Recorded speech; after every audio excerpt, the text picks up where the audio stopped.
Luzon, Visayas, Mindanao at buong mundo. Ngayon ay Lunes, October 2, 2023. Ako si Barbie Mulak at ito ang Balitang A to Z. Yung crudo daw po nagtataas and yung mga feeds po ang naging concern nila. Burger business at negosyong gamit ang itlog. Umaaray na sa pagtaas ng presyo nito. Philippine Egg Board, tiniyak na sasapat naman raw ang supply sa paparating na holiday season.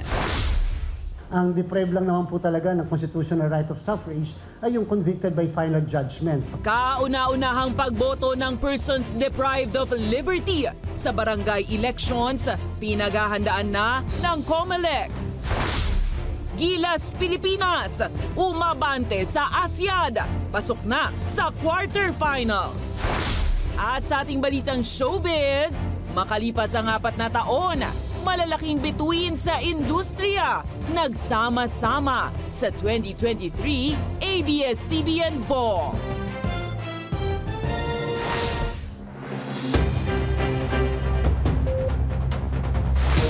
Magandang gabi, pambungad sa ating newscast. Apektado na ang ilang negosyo na gamit ang itlog bilang pangunahing sangkap ng kanilang paninda dahil sa pagtaas ng presyo nito sa merkado. Ang isa sa itinuturong dahilan, pagbabawas ng produksyon ng ilang egg producers dahil sa takot sa bird flu. Ang tanong ngayon, sasapat kaya ang supply ng itlog sa papalapit na holiday season? Alamin sa Balitang A to Z ni Kim Salinas. Kumbaga, pinasasarap pa namin talaga. Hindi baling malitang kita, basta tuloy-tuloy lang kesa wala.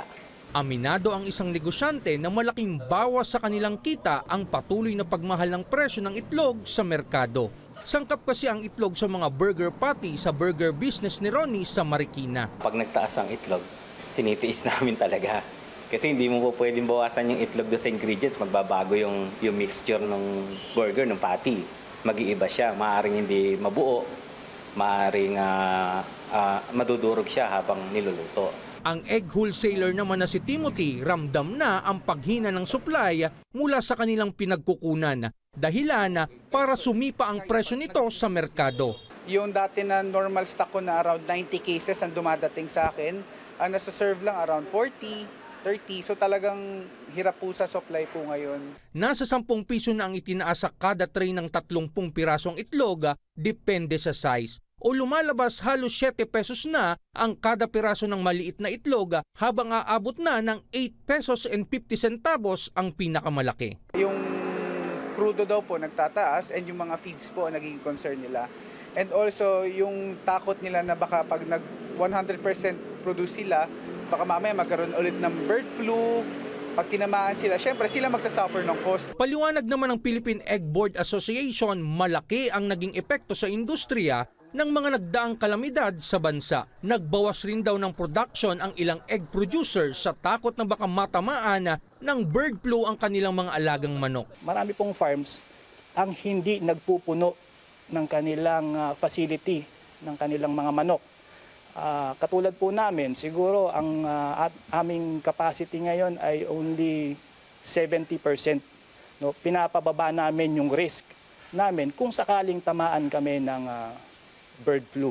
Pero pagtitiyak naman ng Pangulo ng Egg Board na si Francis Oyehera, hindi naman daw magkukulang ang supply ng itlog sa papalapit na holiday season. Gayunpaman, posible ring tumaas pa ang presyo nito dahil rin sa inaasahang pagtaas ng demand. Posible pang tumaas pa po ng kaunti towards the holiday season.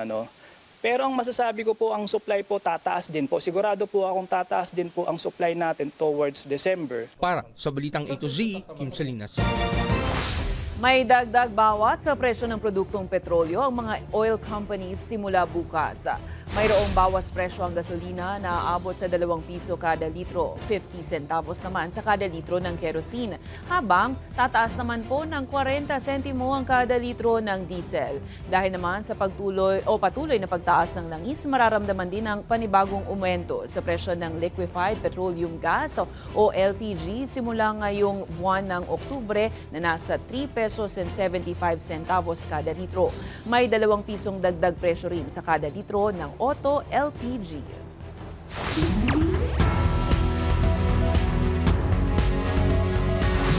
Tuloy-tuloy ang paghahanda ng Commission on Elections at Bureau of Jail and Management and Penology para sa seguridad at proseso ng kauna-unahang pagboto ng mga persons deprived of liberty sa barangay at sangguniang kabataan elections. May balitang A to Z si Ian Maghanon. Sa kauna-unahang pagkakataon, papayagan ang mga persons deprived of liberty o PDL na makaboto rin sa barangay at sangguniang kabataang elections. Alinsunod yan sa 2022 na desisyon ng Korte Suprema. Kanina, nagpirmahan na ang Commission on Elections, Public Attorney's Office at Bureau of Jail and Management Penology upang mapaghandaan ang seguridad at proseso para sa mahigit 65,000 na PDLs na boboto. Ang proseso po ng pagboto nito, kung ito po ay 50 pataas, meron pong isang presinto doon po sa isang jail station. Ayon sa COMELEC, papayagan ang mga PDL na bumoto sa loob ng presinto ng piitan kung saan sila ay rehistradong bumoto. Ang ibang PDL voters namang nakarehistro at nakapiit sa magkaibang lugar, kakailanganin pa ng approval ng korte para payagan. Paglilinaw naman ng COMELEC, hindi papayagang bumoto ang mga bilanggong convicted na o napatawan na ng final and executory decision ng korte. Ang deprived lang naman po talaga ng constitutional right of suffrage ay yung convicted by final judgment. Pagkatapos, saka lang sila bibigyan ng kalayaan na makaboto muli 5 years after the service of the sentence or yung penalty niya. Bagay na sinigundahan naman ng isang election watchdog. Well, may karapatan pa rin naman sila dahil nga wala pang sentensya na pinal, no? Na sila ay nagkasala. So, ang isang individual ay may karapatang bumoto at maboto. Kaya yun ay pinapayagan din. Pero paano naman ang mga PDL na tumatakbo sa BSKE at ang mga proseso ng kanilang inaasahang pangangampanya sa October 19? Ayon sa datos ng COMELEC, 4 na bilanggo ang naghain ng kandidatura bilang barangay chairman. Ayon sa komisyon, pinayagan naman silang tumakbo. Yun nga lang, limitado ang kanilang pangangampanya. Malamang magkakampanya siya doon sa mismo mga kasamahan niya sa loob. Wala makakapigil sa kanya diyan. Oo, mga kakosa party list yun. Yung sa labas, ay siguro yung mga kamag-anak na lang niya mga ngampanya doon sa kanila. But definitely hindi natin mapapayagan na makalabas yun. Samantala, tiniyak rin ng COMELEC na makakaabot sa mga piitan ang mga campaign materials ng BSKE candidates. Ipagkakatiwala natin ng buong buo sa ating pong jail management kung paano nila masisigurado na maikakalat yung mga polyetos o campaign materials ng ating mga kandidato. Ayon sa COMELEC, nasa 20,000 na mga jail warden ng BJMP ang aasiste sa mga PDL voters upang bumoto.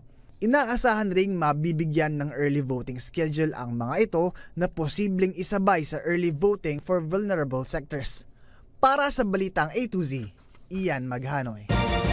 Bumuo na ng Chairman's Task Force ang Commission on Elections na layong imbestigahan ang umano'y rigged bidding o maanumalyang bidding sa service provider na Smartmatic noong 2016 national elections.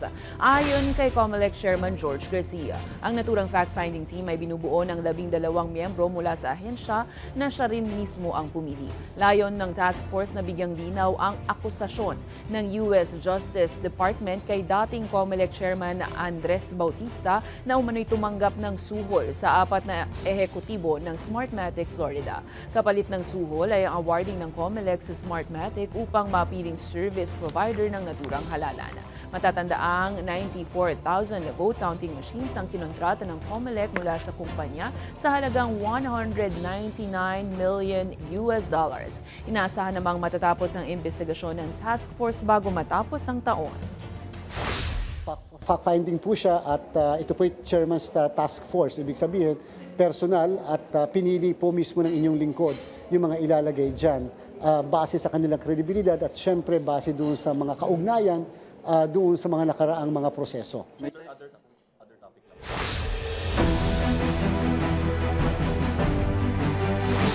Malaki ang ibinaba ng approval rating ng Pangulong Ferdinand Bongbong Marcos Jr. at Vice Presidente Sara Duterte Carpio ngayong buwan.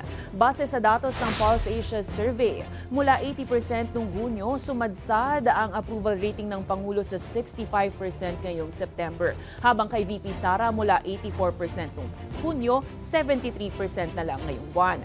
Ginawa ang survey nitong September 10 hanggang 14 sa kasagsagan ng deliberasyon ng 2024 National Budget kasama ang 4.8 billion peso na proposed confidential at intelligence funds sa ilang ahensya ng gobyerno. Samantala, mayroon namang 50% na approval rating si Senate President Juan Miguel Zubiri, 41% kay House Speaker Martin Romualdez, habang 34% si Chief Justice Alexander Quezmundo. Inatasan ng House Committee on Appropriations na ayusin ang confidential at intelligence funds ng mga civilian agencies. Ayon kay Vice Chairperson Committee on House Appropriations at Iloilo 1st District Representative Janet Garin, ito'y para magamit ng maayos ng mga ahensyang nangangailangan ng CIF. Sinabi rin ni Garin, nagsimula na ang kanilang pagdinig sa CIF sa mga civilian government agencies nung nakaraang linggo pa. Pero hindi naman na idinatali ng mambabatas kung anong ahensya ang kanilang binawasan. Habang aminado rin si Garin na marami ng mga ahensyang umaapila ng secret na pondo o CIF. Matatandaang ibinasura na ng Kamara ang 650 million peso confidential fund ng OVP at DepEd matapos ulanin ng Batikos. Ang daming nakiuso at naabuso na rin. No? I mean, I'm not referring to the OVP or DepEd, but if you look at the historical data, the jump started in 2017, where the total confidential fund in 2016 was 720 million. In 2017, it jumped to 2.07 billion. At makikita mo, pagdating ng 2020, it more than doubled to 4.57 billion. Tumaas ng tumaas yung confidential fund. Pero ngayon, ang nakikita natin is tila hindi siya napunta sa mga tamang ahensya na dapat taasan.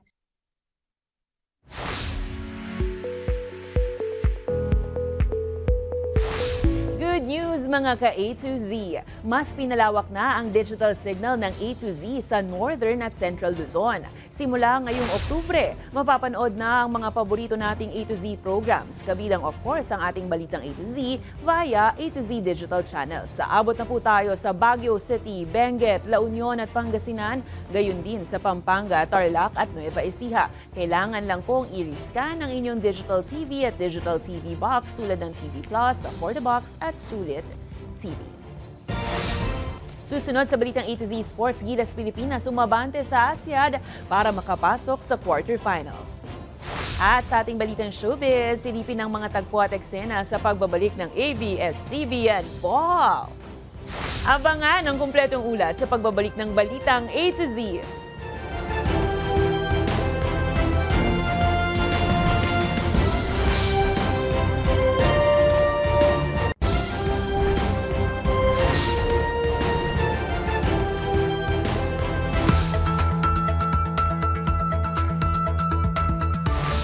Bahagya pang lumakas ang Typhoon Jenny habang kumikilos sa hilagang kanluran ng Philippine Sea. Sa ngayon, pinakamalapit ito sa Batanes. Taglay ang lakas ng hangin na 155 km per hour at pagbugso ng ulan na 190 km per hour. Inilagay ng Pag-asa sa Signal Number 1 ang Batanes, Cagayan, northern at eastern portion ng Isabela, Apayao, northern at central portion ng Ilocos Norte at hilagang bahagi ng Kalinga.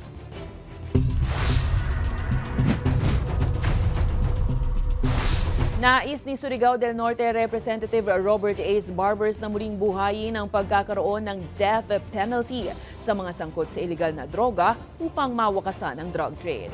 Ayon sa mambabatas, kahit unti-unti nang bumubuti ang sitwasyon ng bansa kontra droga, dapat pa rin maibalik ang parusang bitay para magkaroon ng dakot ang mga sindikatong nagpapakalat ng droga sa bansa.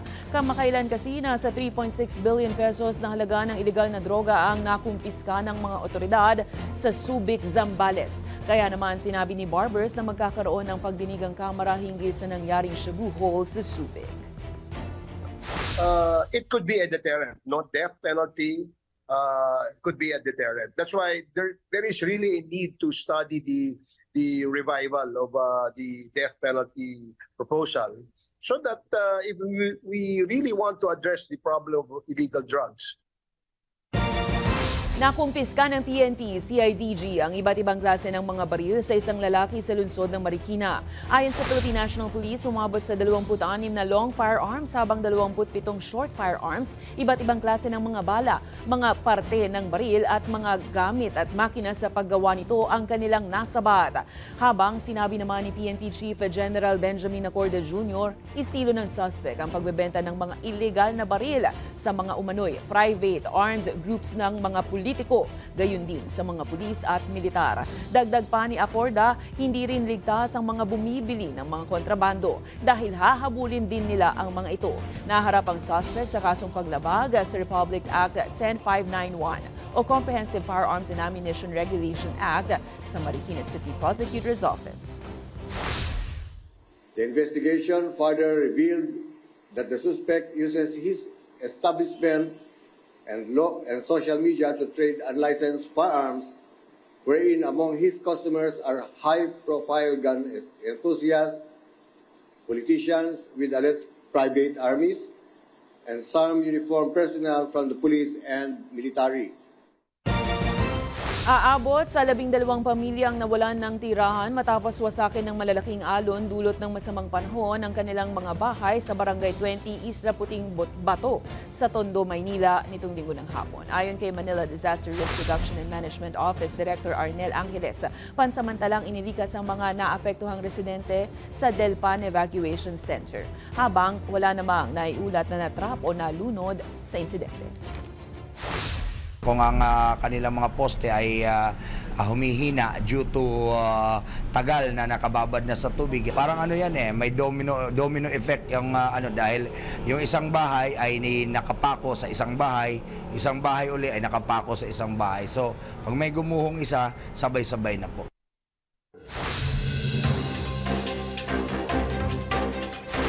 Pansamantalang naantala ang flight sa Bicol International Airport matapos magsagawa ng precautionary measure dahil sa napaulat na bomb joke ayon sa Civil Aviation Authority of the Philippines. Ayon kay Bicol International Airport Manager Roland N. Bosito, nasa 10 Cebu Pacific flights ang naapektuhan. Samantala, maagang pinauwi ang mga estudyante sa San Francisco High School sa Quezon City matapos naman ang ulat ng bomb threat. Agad ininspeksyon ng QCPD Bomb Squad K9 unit ang lugar at napag-alamang negatibo ito sa bomba.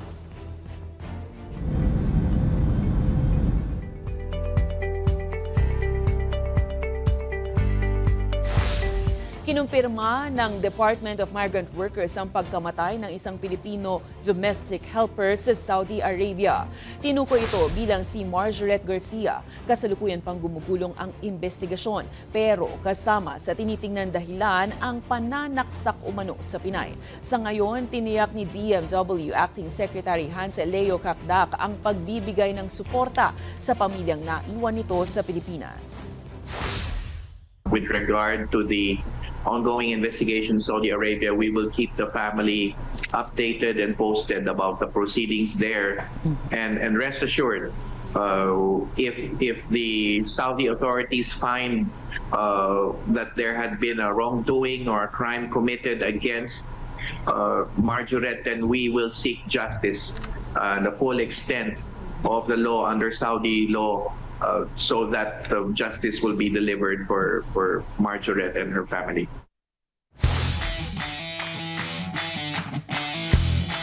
Patuloy na lumalaban ang mga atletang Pinoy sa Asia at patunay dyan ang pag-abante ng kupunan ng Gilas Pilipinas sa quarterfinals. Habang Olympian Heidelin Diaz, bakit nga ba nananatiling taas noo kahit naging mailap ang tagumpay sa kanya? Yan at iba pa sa balitang A to Z Sports ni Rod Garabo. Nahirapan man sa una ang men's national basketball team sa first quarter. Pero kakaibang ball rotation ang ipinakita ng Gilas sa pangunguna ni Coach Tim Cone. Mula dito nakabawi na ang Gilas at saka tinambakan ng Qatar sa mga sumunod na quarter ng laban. Halos walang pantapat ang Qatar sa depensa ng tore ng Gilas na sila Angelo Kawame, Japet Aguilar at CJ Perez. hanggang sa natapos ang laban sa score na 80-41. Ito ngayon ang naging daan para makapasok sa quarterfinals ang Gilas at susunod na makakatapat ang Iran.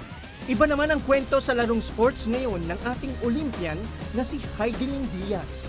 Kung noong 2018 Asian Games at 2021 Tokyo Games ay nauwi nito ang karangalang gintong medalya para sa Pilipinas, hindi naman ito pinalad sa kanyang laban ngayon sa 2023 ASEAN. Nabigo kasi si Heidelin sa women's 59 kg weightlifting kung saan nakuha lang nito ang ika-4 na spot. Sa kabila ng pagkabigo ayon kay Heidelin, ang ipinakita nitong determinasyon ay sapat na niyang basihan upang makakuha naman ng medalya para sa Paris Olympics sa 2024. Samantala, muling umukit ng kasaysayan ang pole vaulter na si EJ Obiena. Ito'y matapos maiuwi ang unang gintong medalya ng Pinas sa ASEAN nitong weekend. Bukod rito, nakapagtala rin ang pole vaulter star ng bagong record na 5.90 meter. Para sa balitang A to C Sports, Rod Garabo. Sa aming pagbabalik, mga tagpo at eksena sa pagbabalik ng ABS-CBN Ball, si Lipian. Manatiling nakatutok, kayo ay nanonood ng balitang A to Z.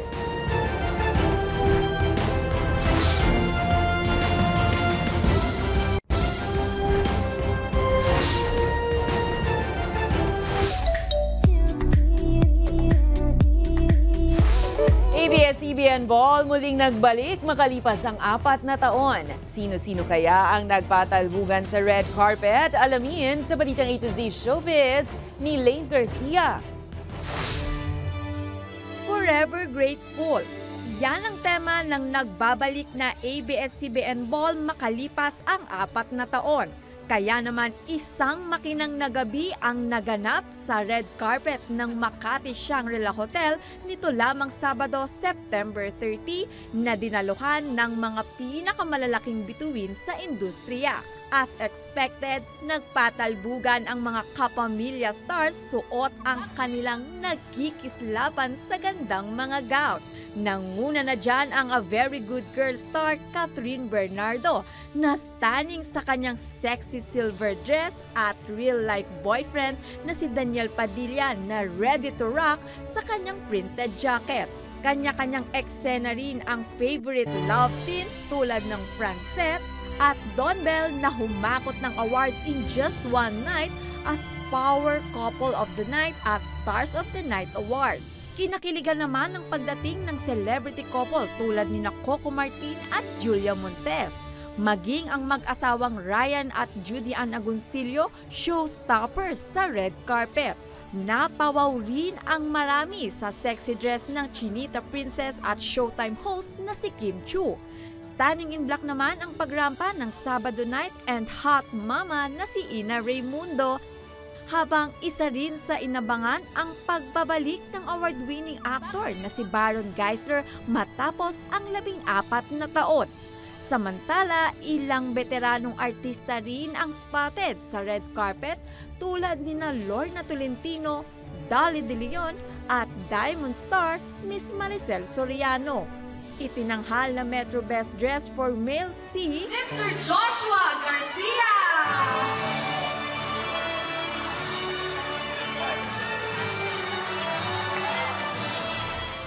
At dressed female si Miss Catherine Bernardo!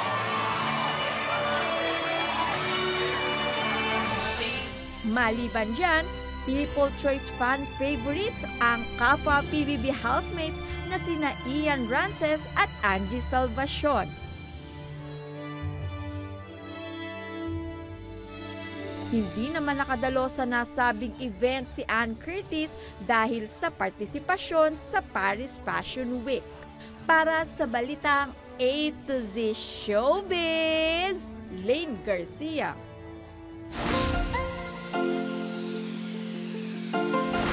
Para naman sa ating balitang nakaka-good vibes, marami ang nakatutok ngayon sa kupunan ng Pilipinas sa Asian Games. Kaya naman ang mga Pinoy hindi magkamayaw sa kanilang ipinapakitang suporta. Kung ito naman kayang team na ito ang magiging representative ng bansa, ibibigay mo rin ba ang 100% support mo?